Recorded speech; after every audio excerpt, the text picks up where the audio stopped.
Now, thank you everybody for attending and registering to join us on our most recent webinar, the recent live event Success Roundtable. And I know if you haven't attended any of our previous webinars, just to give you a background on Hopskip, we are a platform designed by and for meeting event planners to be used internally, specializing strictly in sourcing, booking, and contracting of hotel room blocks and or meeting space.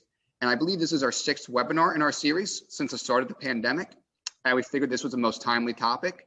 So we have Wendy Cavanaugh from GSAE, Michelle Gordermaler from Hyatt Regency Savannah, and Jennifer Thompson from Visit Savannah all on our roundtable today. And in a couple moments, I will allow them to introduce themselves, and they will be speaking on all the different perspectives, excuse me. And we'll go to the next slide.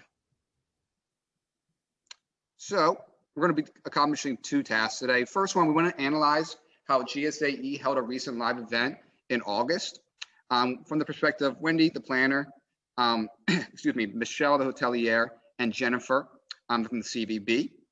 Because originally we did a spotlight with Wendy and GSAE and all the parties involved on how they were able to pull off a successful and safe event during the pandemic back in August. So we analyzed their annual meeting, it was really popular. We gave perspectives even to the attendees, but also all the parties that are currently on this webinar. So due to popular demand and the timeliness of this and events ramping back up, and it's time for us to meet in person soon again, we want to release this one. And then secondly, we want to discuss how all parties be working together to hold events as we come to the end of the pandemic and these restrictions are easing at different times, different places, and how it is looking a little differently about how they held the event before and how they plan to hold successful, safe events in the future. And we can go to the next slide.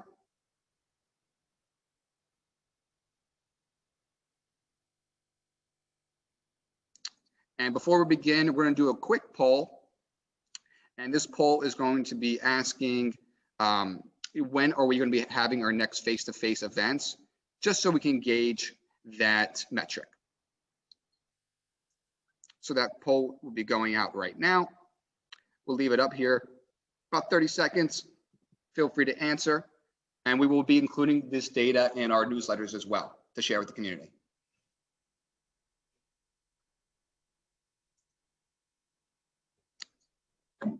All right. Thank you for answering the poll question. And we will be going to the next slide. Great results.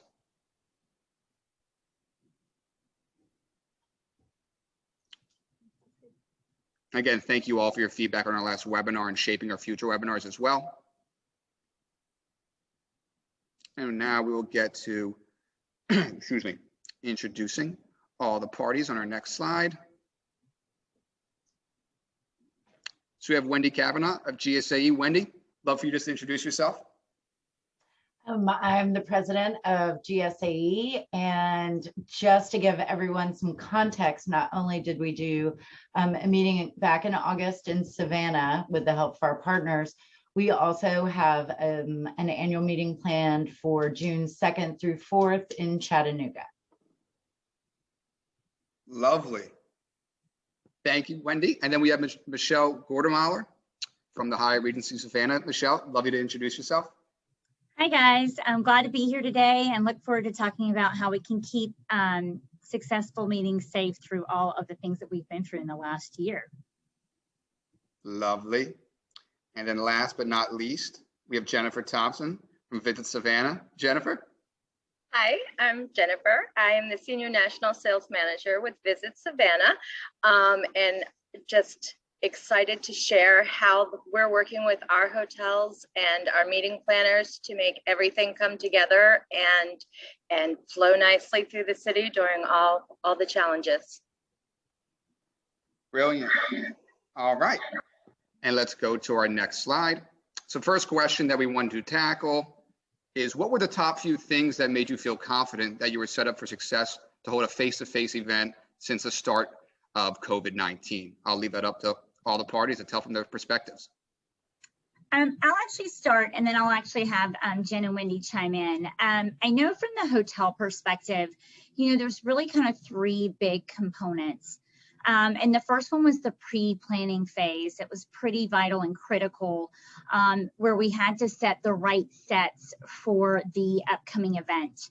And then the next big phase, or the next big piece, was creating a know before you go video. And this was to give the attendees kind of an idea of what to expect in the new COVID-19 protocols. And that went from the arrival experience to the actual meeting timeframe to the guest room experience. And then lastly, for the hotel's perspective, is acquiring the GBAC accreditation, and in combination with implementing a hygiene manager that was just going to put all of those safety measures into place. I can jump in with Michelle on that about the video. We did one as well. We also started, the city of Savannah started a Savannah pledge and streamed it out to all of our businesses, pledging that masks would be worn and hand sanitizer would be available, and that we were city strong in making all of our shops and restaurants set those limits. We had over 818 businesses that pledged to be safe and join the Savannah pledge. So within that framework, GSAE staff went down for our site visit and walked through not only what an attendee would experience and what Michelle captured so beautifully, from check-in to grabbing coffee to what the restaurant and bar situation was. But we took it a bit farther from our standpoint and literally walked the spaces as an attendee would, using elevators, using escalators, walking around outdoors to see how that would work if the elevators got crowded, because we were limited to 4 at a time, and one of our spaces was a little more challenging from an accessibility standpoint. And so that was a really key thing for us, is to truly experience and walk through the entire agenda. And that led to the planning that made for a smooth transition when people were actually on site. That was just a real key for us to identify potential bottlenecks, things that we needed to do, such as staggered dismissals, making sure that our breaks were longer to avoid overcrowding in spaces, and again, using every possible bit of space at the hotel so that we had plenty of elbow room to keep people comfortable. Brilliant. Great. Let's move on to the next slide, next question. So question number 2, how confident were GSAE, the Hyatt Regency Savannah, and Visit Savannah in the protocols that they implemented? What steps were taken to be prepared for it? And how was the response from attendees on their comfortability? Michelle, you want to go with that one first? And again, we'll chime in. Absolutely. Well, I know that we, from the hotel perspective, we were super confident with the support of the Hyatt's global commitment and the city's safety pledge. And we had that initial support was pretty vital and critical.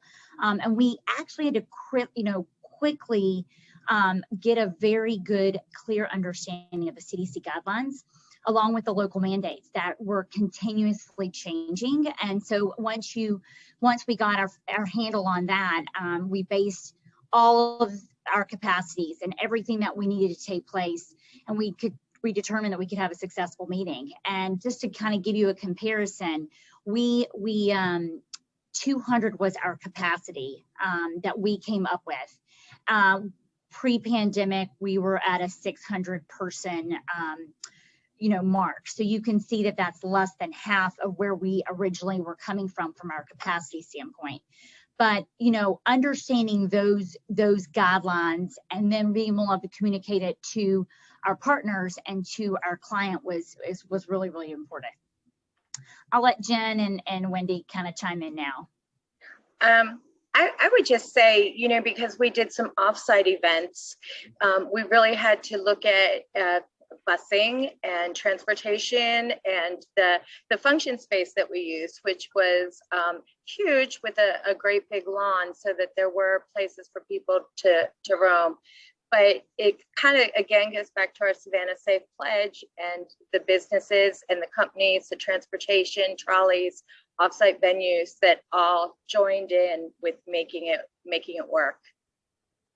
I think that is a key point of the standpoint of everyone having buy-in to produce a safe meeting, from not only what the Hyatt, had worked to implement on the ground level, but also we had buy-in from our attendees that they were committed to the protocols and acknowledging that they would follow the protocols that Michelle's group and Jen's group and GSAE had all agreed to. It was almost like a covenant of, we know these are the things at this point in time that can keep us safe. And so that buy-in was really cool. And then in addition to the cleaning procedures that we communicated out that the hotel was doing, a couple of things that GSAE did. We did have some exhibitors, small tabletops. We did not have any paper that was on an exhibit table or on a sponsor table. We had swag bags for the first time in a really long time. And every vendor and every sponsor that wanted to put something in that, we pre-stuffed them with hand sanitizer, gloves, huge protocols in place. From that kind of hygiene theater was really important to us to kind of demonstrate that best practice at the time.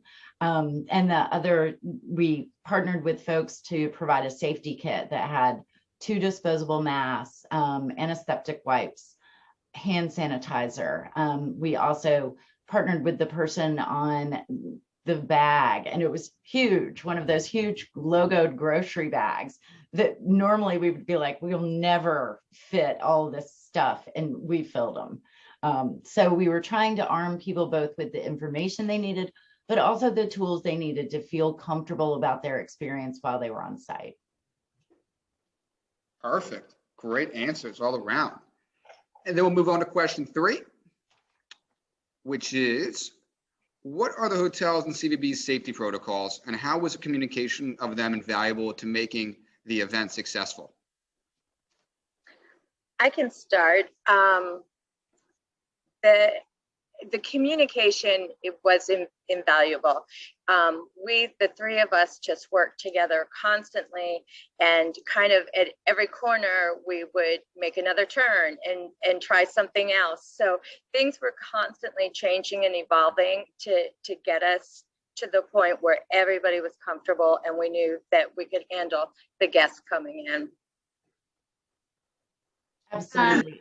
And our messaging, again, that coordination of the messaging, everything that Michelle or Jen or I sent out, we all echoed one another and reinforced the safety protocols that we wanted to communicate. So that having that, again, that coordination, and it's almost being on brand all the time.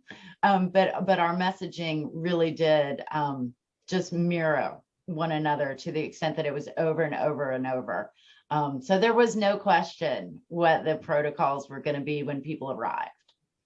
And it looks like we just got someone to give examples, and I can actually do that. So from a more of a detailed perspective from the hotel, what we did is, as people arrived, we actually had the check-in at keyless application through our app through World of Hyatt, which was really, really great. So there was very, very little interaction. And then of course we had to install, and this was very when we were trying to all figure this out as we came along. And so we installed all the plexiglass guards throughout the hotel. So front desk, grab and go coffee, registration counters. As Wendy mentioned, the very few exhibit tables, we had plexiglass. That was to ensure the safety, not only for the attendees, but also for our Hyatt colleagues. And then some other things that were really critical and key were signage. When you go through an airport, you just rely on it to tell you how to go and where to go. And that was something that we put into effect is you give more information than you've ever done before on the elevator capacity, on the staggering of 6 feet apart from the elevator banks to the check-in counters to the restaurant and the bar. So those were all pretty, and we did that through floor decals. And then from the event side, we, again, and we've kind of touched on this, but we had hand sanitizer stations everywhere. So they were on the public space, the lobby, by every elevator bank on every single floor, by every other, in every meeting room, inside and outside. So there was never an opportunity that you didn't have a chance to sanitize. And then I don't know if there's anything else that I'm missing that maybe Jen or Wendy want to chime in, but those are just some of the critical things that we had and took into place. And we also extensively used our app, our meeting app, and that had everything from a self-assessment that we asked people to run through every morning. We had a lot of signage that echoed the governor of Georgia's orders about not entering an establishment if you have any symptoms, if you had a cough. We literally cut and pasted it directly from the governor's orders and had that everywhere. We had masking reminder signage everywhere, which we loved. There was an AMS company that had put out some really cute cartoon ones that were a little friendlier than just mask up. But we really, like I said, we put a lot of information into the app that just continuously communicating the expectations and continuously updating those as more information was available, because the meeting we planned for May that we moved to August was an entirely different event than the original thoughts. Perfect. Well, thank you so much, Michelle, for catching that question and addressing it. Let's move on to the next slide. So question number 4, what was the process, or how was the process of creating physically distanced room layouts and space to room night ratio? Michelle, do you want me to take this one and then you'll address this? Absolutely. space? Go ahead, Wendy. So we had a couple of diagrams that several industry groups had put out of suggested diagrams, but I'm sure there are other planners that are watching us now. I need to walk a space. I need to see it. I need to physically sit and feel, and measure. And so what the Hyatt did was brilliant. They actually had sample room sets ready for my site visit. And so we were able to experience the space, but also debate the merits. Is this safe? But is this also conducive to an educational environment? Can everybody see? Does the speaker, will they need to be masked while they're presenting based on how your AV is up? Is there enough room for the AV folks to come in and clean in between?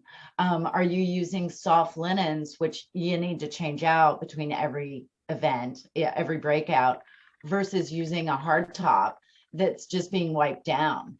And so we really worked hard to make it work for the hotel, work for the attendees, work for the staffers, and work for our AV group. But again, having those, and I love the diagrams that we came up with. They're actually available on our website as well in our meetings toolkit.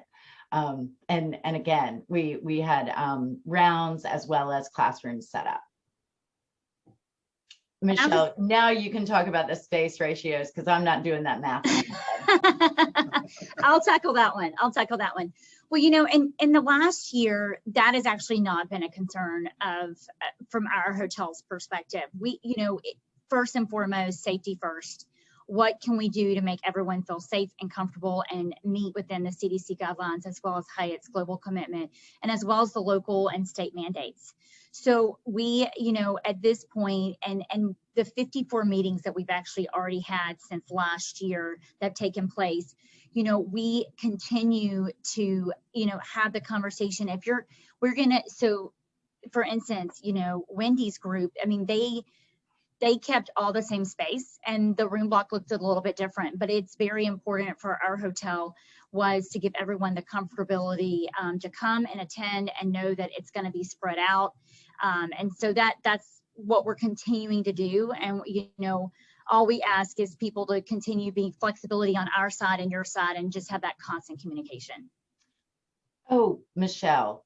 Yeah. For everyone else, could you talk a little bit about how our pre-con was set up? Because I want to use that pre-con setup forever. I don't want that to go away. That was just genius on y'all's part. Absolutely, that's a great segue. So for our pre-con, you know, it's usually a very formal setting. You're in a, you know, a hollow square. What we did is we set up highboys from every department into a very big, broad room, and each person 6 feet apart, of course, the planner would come up, and the person in that department would tell them their responsibility, their role, and how they're going to impact their program. And so it was very, very engaging, but in a very safe manner. But it really, really gave people just a really different idea and a different feel.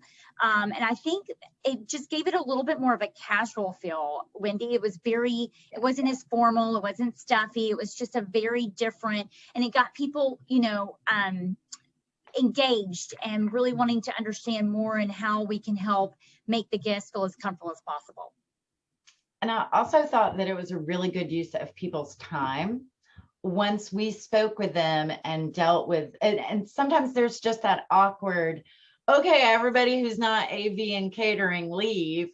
And so the setup going from highboy to highboy to highboy gave your staff, I thought, a graceful exit when they didn't need to be sitting there while we went through menus. So I want to keep it forever. Anybody who's doing business with me in the future, I'm going to ask for it. Beautiful. Lovely. So we're going to go to the next one, the next slide, excuse me. So we're going to do another poll real quick before we launch the poll. Just want to tell you more about Hopskip, or we launched the poll already. So Hopskip, we're a platform, again, designed by and for meeting event planners to source space and or room blocks at hotels for face-to-face events. So we're currently also offering to all our attendees and any of their colleagues that are interested as well, all of 2021 free for Hopskip when you purchase a pro subscription before June 30th, so the end of next quarter. And if you're interested in learning more, please answer the poll we have up now. And you can always reach out again after this as well. And we'd be happy and talk more about learning about more about your organization and about how Hopskip could potentially partner with you to streamline. So we'll leave it up for just a couple more seconds. And then, there we go. Perfect. And then let's go to our next slide, question number 5.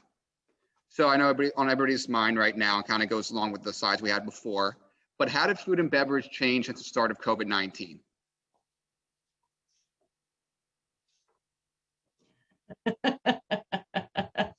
Michelle, you wanna start with that, and then we'll talk about my crazy menus. Absolutely, absolutely. Well, you know, like Luke and kind of Wendy spoke to, you know, we had to think very differently about the food and beverage, because when you think about bringing people together and networking and being communal, that is around food and beverage. So that was something that we had to really drill down, kind of modifying the dining spaces in our outlets. So that was removing like a large portion of the furniture to provide the 6 feet of distancing. So that was pretty critical. Also, you know, this is pretty much the new norm now, but at the time we had put together some QR codes so people could read the menus off of their phones. And that was something that was coming together, but now you kind of see that, you know, in restaurants and in hotels now, pretty much you're going away from that paper. And then the piece that I think a lot of people just forget about the labor is everything that we offered and served has to be individually wrapped. So, and that's just to protect everyone, again, from having that less contact. So that was something that we had to put in from the group perspective. And then and then we eliminated self buffets. So Mhm. I don't know if Wendy wants to talk about how we ended up doing the lunches, but it ended up being it worked out really, really, really great. But essentially, you know, every table in their general session was assigned a designated area to go pick up their lunch and or break. And so you go to that same station. And so we had 3 designated areas where you could go and pick up your lunch or a coffee break. And what it made it great was you didn't have any more than 30 people in that one area, and it was on a flow basis. So it made it really, really well that people were spread out and people were, you know, not on top of each other. So it worked out really, really well. And to follow up with that, one of the way we color coded our food stations based on the linen on the tables.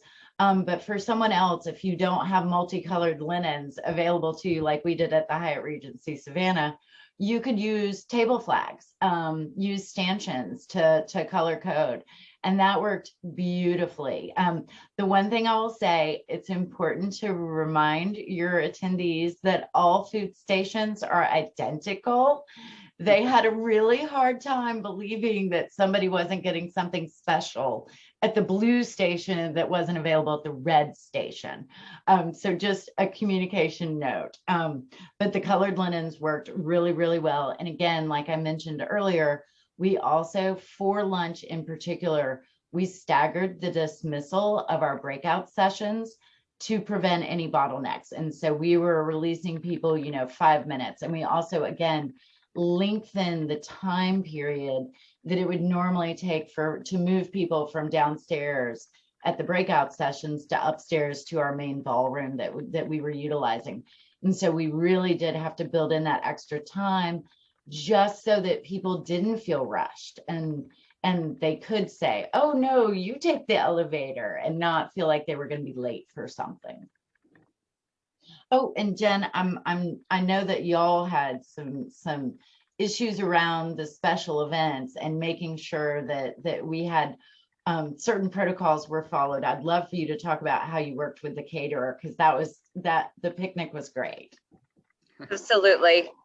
First, with starting with our restaurants, we always do a dine around at GSAE, and we were able to gather up what restaurants were indeed open, as well as how large a group they would take, what their seating was like, and again, the Savannah pledge that they would be as cautious as possible.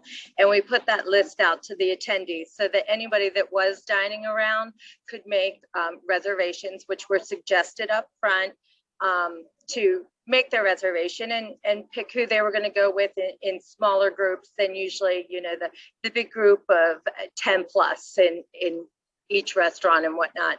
But the fun event was our the first night, opening night, the offsite event. We had an idea. We had a great building, which was more than enough space, and we had the great idea to do a kind of a food truck event. And as we were rolling in, I think about 3 weeks out, the food trucks decided that might not be the best event that would work for them. There was a big concern about people taking pictures and posting pictures and having their names put out there, that they weren't being socially responsible. So we ended up changing the event again 3 weeks out, and we made it a picnic theme. So we were able to, with the size of the room, space out picnic tables. So some were on the floor and some were long picnic tables, and some were mid-sized. We had games there, the cornhole, and then the food was all given out. It was pre-packaged. It was all labeled. So as you came along, you kind of had your picnic basket to put in. Well, actually, the food attendees would put that in your basket, so that there was just small touches to everything. And it turned out to be great. Perfect. I love that idea of the picnic. I think that'd be really popular, and everybody's going to be copying you soon enough. Let's go to our next question, number 6. So how did COVID-19 safety protocols and restrictions affect attendee networking? I know this is on every planner's top of their head. No hugs. That was the biggest, because That's we are hard. huggers at GSAE, and that was hard, seeing everybody after so much time and not just being able to squeeze them a little. But the attendee networking, you know, everybody was just so conscious of it. The people that chose to attend the meeting really, you know, knew what to do, and everybody, along with the signage and everything that the hotel did, I think, you know, people were responsible and did the right thing. And I'll just kind of elaborate on that too. It's interesting. I think along with the mask, I think that's just a different dynamic, but I think general, and especially in our industry, people want to connect and people want to do face-to-face meetings. They don't want to do this virtual, this substitute, this temporary Band-Aid. And so I know that, like, I remember feeling the energy, and it was just so long since we had that, face-to-face energy, whether you're wearing a mask, like we all were wearing a mask. So it was just the feeling of being connected. And I will tell you one thing about what I learned about myself is I don't think I remembered or thought that I read as much lips as I do, because it's funny when people have masks on, it's a whole different element. You have to really raise your hearing and make sure that you're listening really, really, really well. So that was one thing that I feel like I've learned in this, new normal terms of COVID, on how to network and really having your listening skills on. But that's just me. Well, and we've got a term for it now in GSA land. We call it doing the hokey pokey. When you're at kind of that reception, you've got your mask, and you have to remove your mask to eat and drink, though, obviously. And so we were telling people, when you're in this kind of larger than normal, more spread out circle, you're stepping back to take your drink or take your nibble, and you're kind of balancing. And so we wanted to have more tables that people could set things down on and step away for a minute. The other thing that we really noticed, there is a big difference in the behavior of work travel groups, people that work together all the time and have already created a bubble. That was something unexpected for us that I wish we'd been aware of before, but until you experience it. And so we would occasionally have these work groups that were together, and people that were masked would feel uncomfortable coming up because they were a little less cautious about it. And so we developed some language by the second and last day to say, hey, remember, you gotta, if you're done eating and drinking, put the mask back on. It just makes everyone feel more comfortable. But recognizing those work travel pods, I think is important for any planner, especially if you are doing a corporate meeting where you have larger groups, 5 people traveling together versus just a couple. Perfect. And I know from, the spotlight we did, and which, if anybody's interested, it's on our website, myhopskip.com, underneath our blog section. But in that one, we actually interviewed attendees as well. And they couldn't say enough about how it was great being back together, finally getting network. But the protocols, it took some time getting used to it, but they were very, safe with them, and they understood them, and they were more than happy to follow them to be able to gather in person again. Mm-hmm. So I know, they were all very impressed by the hotel, by the CVB, and of course by Wendy, with how everything was set up to have successful networking. There is one idea I wanted to share. We have a couple of groups who have used tastings, wine tastings, root beer tastings, beer tastings, that have that enforced protocol of being apart in space, but being able to safely, do a tasting, but people are still together, but you've got enforced protocols. And that particularly seems to have worked well for people that don't know one another as well. So I just wanted to put that out in people's minds. And then I do want to urge everyone, there may be some things you just simply can't do right now. Jen and I are forever sad that we had to let go of everyone being able to get fairy hair, which in case you don't know is tinsel in your hair. And we also weren't able to have puppies come and visit to raise money for the Humane Society. So again, you're gonna have to be flexible and really think through what networking is gonna work in a safe, still productive and engaging way. Beautiful. Thank you for throwing that out there, Wendy. And to move to our next slide, question number 7. As a result of COVID-19, how did the process of sourcing hotel space and rooms change? Were there more approval gates, contract negotiation, hotel communications, etc.? Oh, that's all Jen first. Go Jen, it's you. Me. Well, well, with everything had been sourced and the hotel had been chosen, before we had to move it from May to August.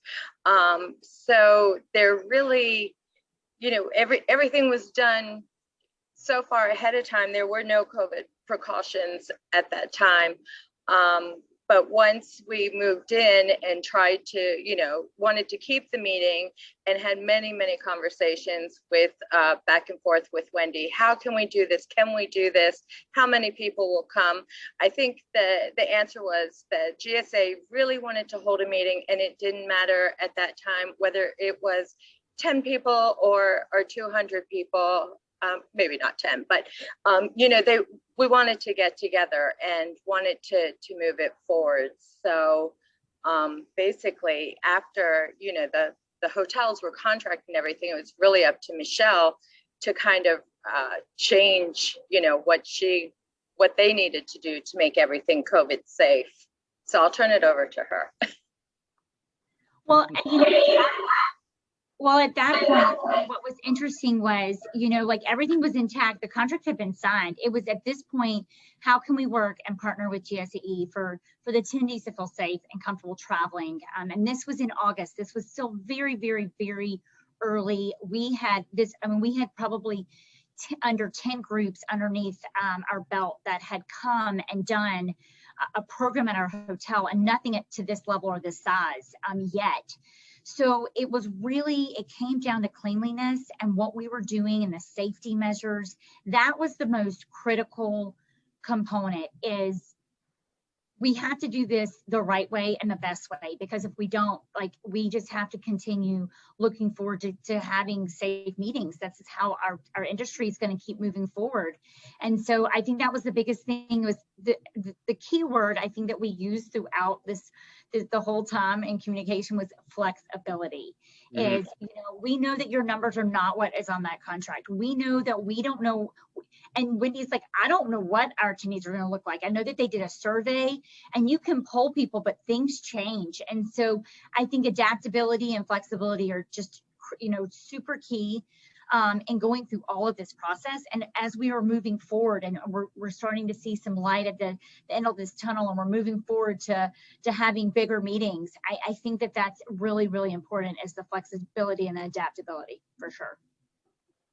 And from our standpoint, again, this was a contract we had signed several years out. Correct. And being able to work with the hotel and having the buy-in of the entire Savannah community, as well as the GSA community, to be committed to, and for us, it was really important to model what a safe meeting looked like and to provide that back out. And I know someone in chat, ours is actually at gsae.org.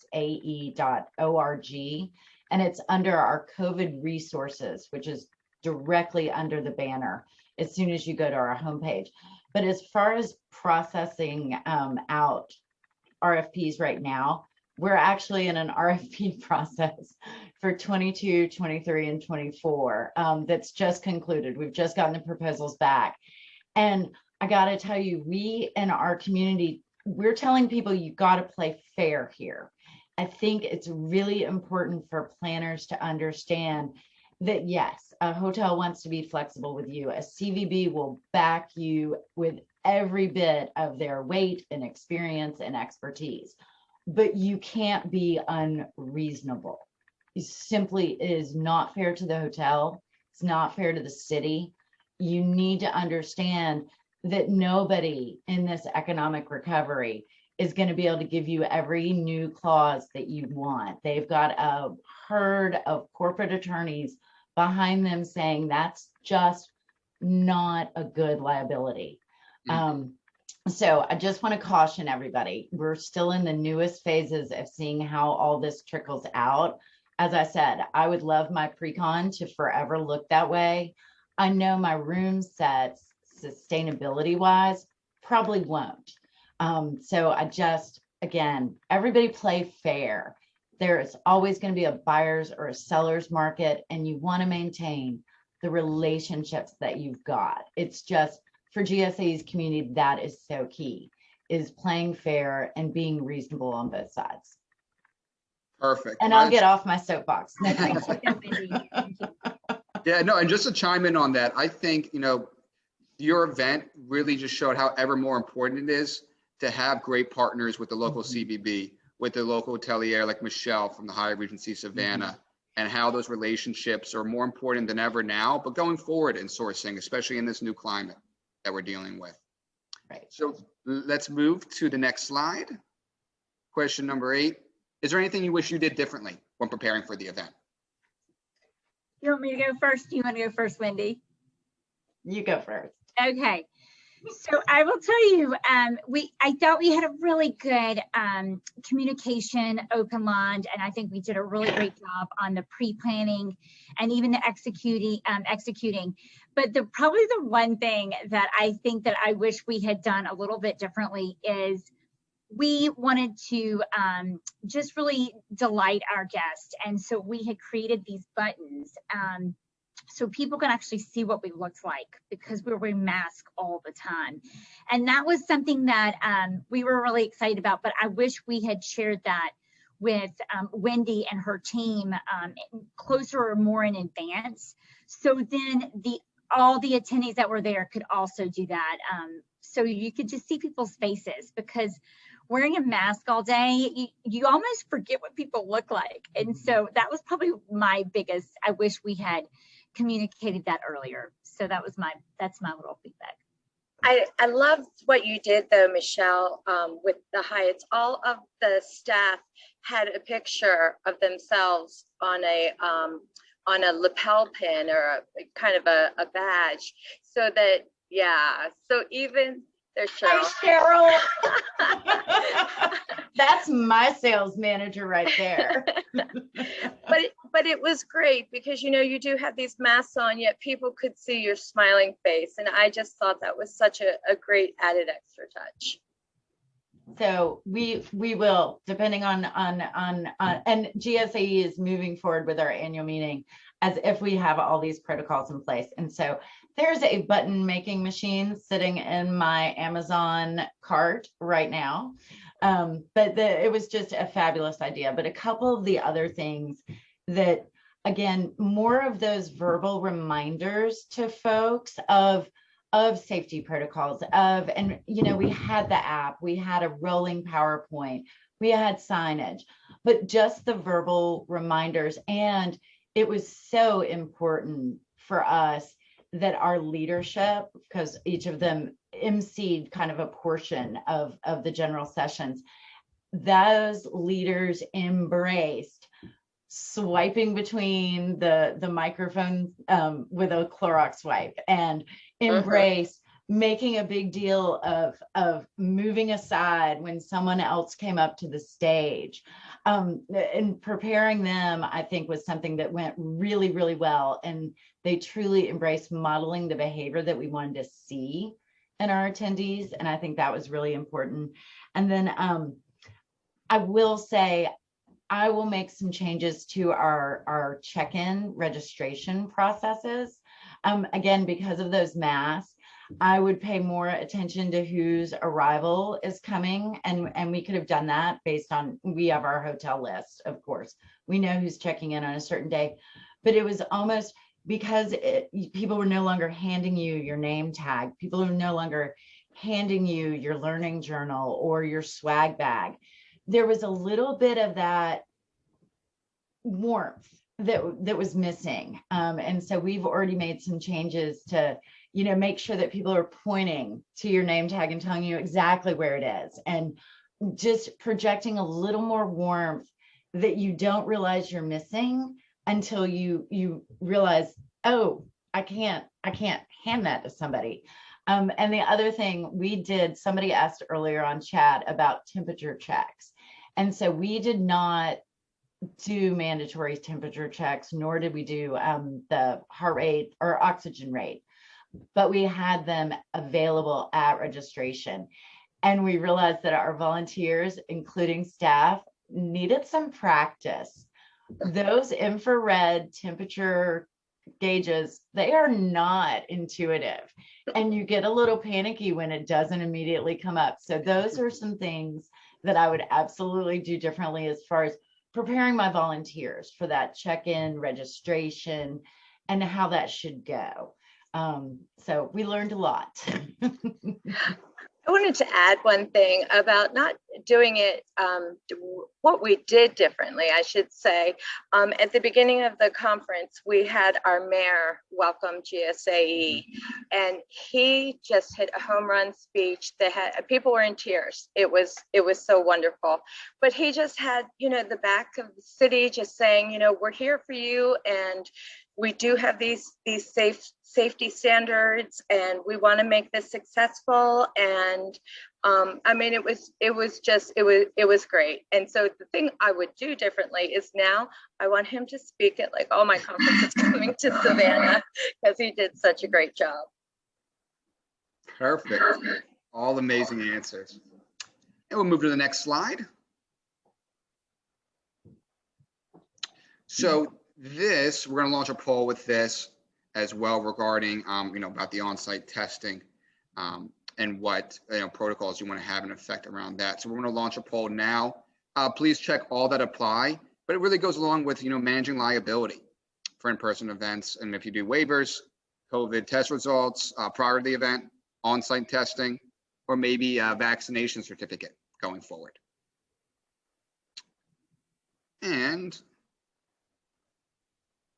we can be done with that. We can close the poll.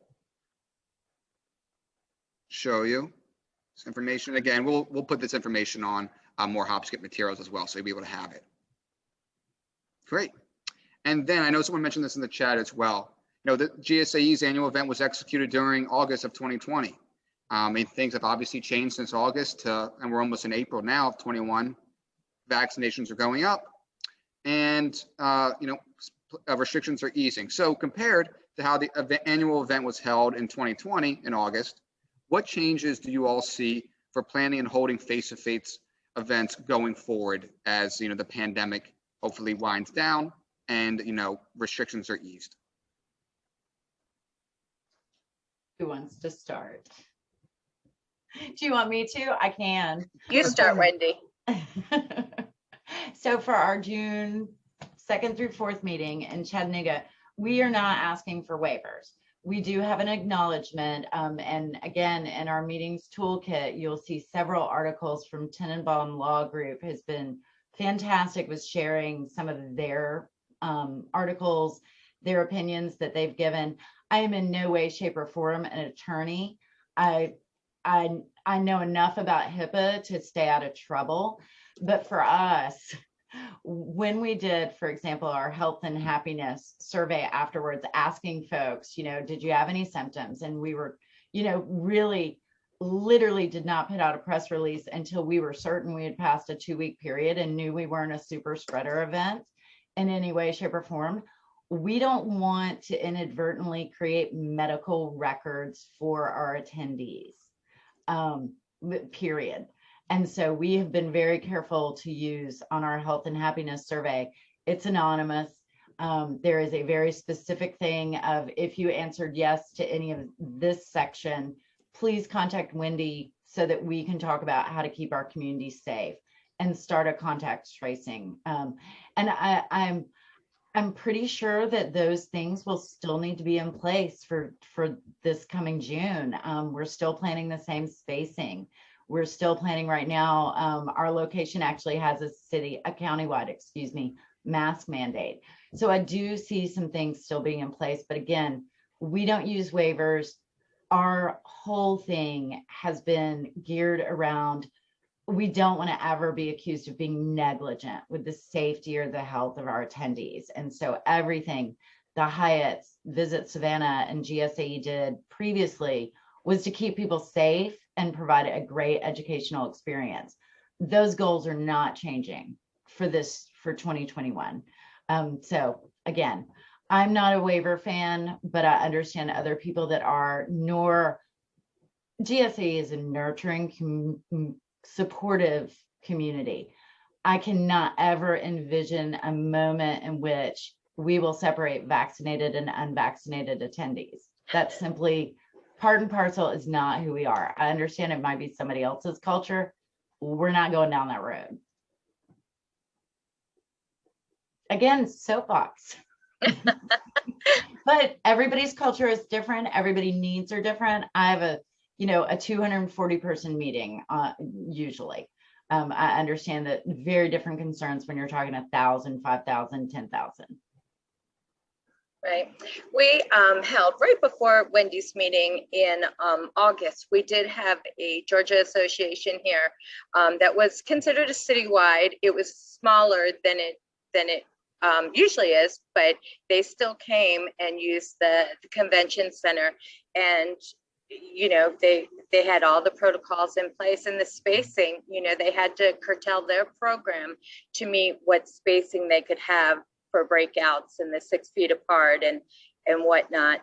But the changes moving forward and going to social events, as I think people now are just so they're so accustomed to wearing masks and using hand sanitizer that that kind of comes along with it. And just looking at the bus situation, the offsite events, just how we can do them differently. I think the norm is, at Rounds or a sit down dinner, and we've really gone outside the box now, looking at our events and doing different kind of themed events where, maybe it's given us a little more thought to be creative, which is a good thing moving forward. The governor just announced that he's relaxing our restrictions as of April 1st. So we'll see what happens next.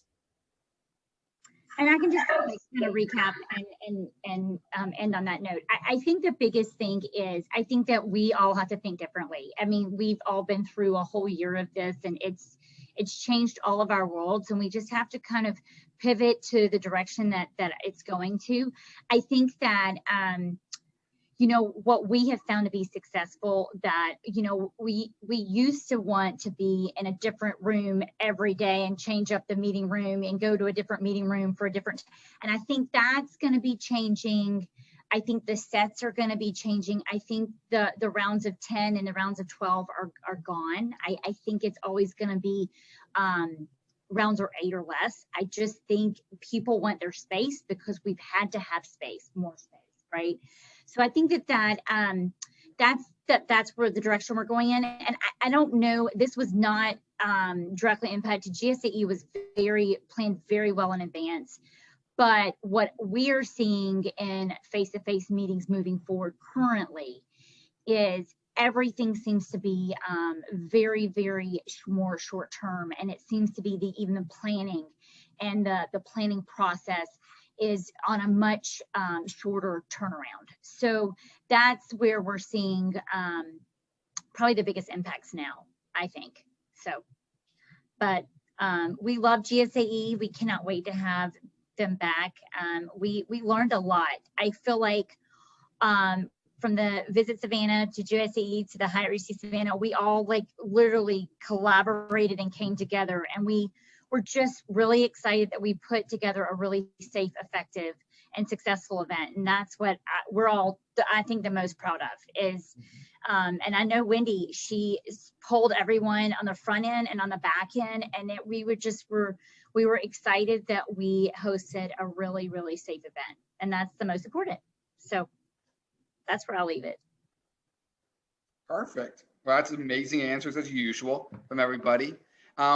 go to our next slide, which will be our last slide. Again, we want to thank you all for attending previous webinars as well as this webinar today.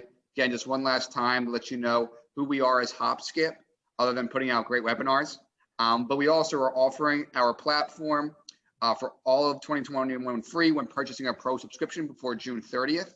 Again, we're a platform to source and book hotel room blocks and or space for live events. And if you're interested, please reach out if you didn't answer the poll. If you're also interested in submitting topics for future webinars, just like our platform's driven by its users, our webinars are driven by its attendees, because you know what's the next hottest topic you want addressed. So please feel free to do so. And thank you all again for attending, but also big shout out to Michelle, Jennifer, and Wendy. Thank you all for getting together to do this and providing this asset to our meetings and events community, because I know we're all so tight knit. And this information is going to be so invaluable now, but going forward. And it will all be sent out next week as a recording. So if any of us want to share it, rewatch it again, you'll have it. But thank you all, from the panelists to the attendees, for coming here today. And that's it. So again, if anybody wants to reach out with any ideas, please feel free to give us a shout out via email or call. And we'd love to chat further, and we look forward to having everybody on the next webinar. And thank you again to everyone.